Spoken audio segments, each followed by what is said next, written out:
સંદેસરમાં નેપાળથી 1.25 લાખ રુદ્રાક્ષ મંગાવીને ભવ્ય શિવલિંગ તૈયાર કરાયું।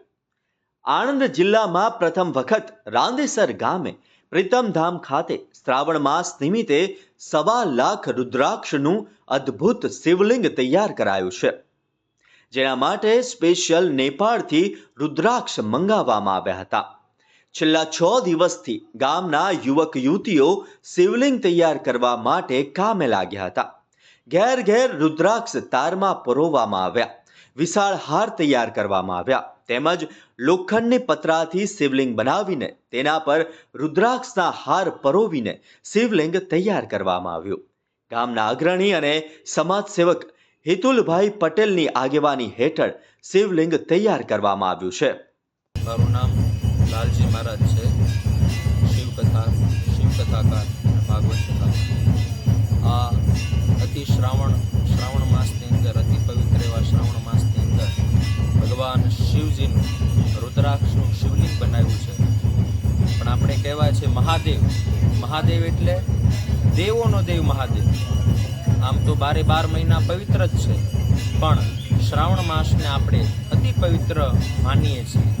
અને રુદ્રાક્ષ એટલે ભગવાન શિવના આંખમાંથી નીકળેલું અશ્રુ બિંદુ, એ રુદ્રાક્ષ એ જે છે એ પવિત્ર નહીં પણ અતિ પવિત્ર છે। એવા અતિ પવિત્ર રુદ્રાક્ષના શિવલિંગ જે 15 ફૂટ ઊંચું, 1.25 લાખ રુદ્રાક્ષ ભેગા મળી અને 15 ફૂટ ઊંચું આ ગામની અંદર સંદેસરની અંદર અમે રુદ્રાક્ષનું શિવલિંગ બનાવ્યું છે।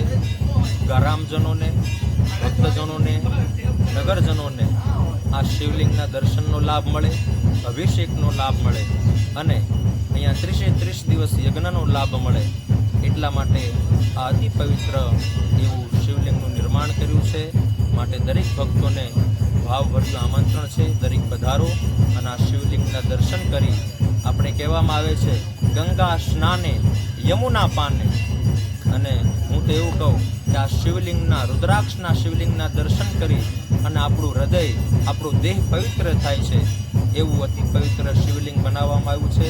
તો દરેકને જાહેર આમંત્રણ છે, આપ પધારો, સૌ લાભ લ્યો એવી પ્રાર્થના। ઓમ નમઃ શિવાય, જય ભોલેનાથ। મારું નામ શાસ્ત્રીજી પિયુષભાઈ ગુરુજ છે। હું આંતરરાષ્ટ્રીય ભાગવત કથાકાર, જ્યોતિષકાર છું। આપણે પ્રતિવર્ષ અનુસાર 1.25 લાખ પારાનું મહારુદ્રા શિવનું એક અનુષ્ઠાન કરતા હોઈએ છીએ।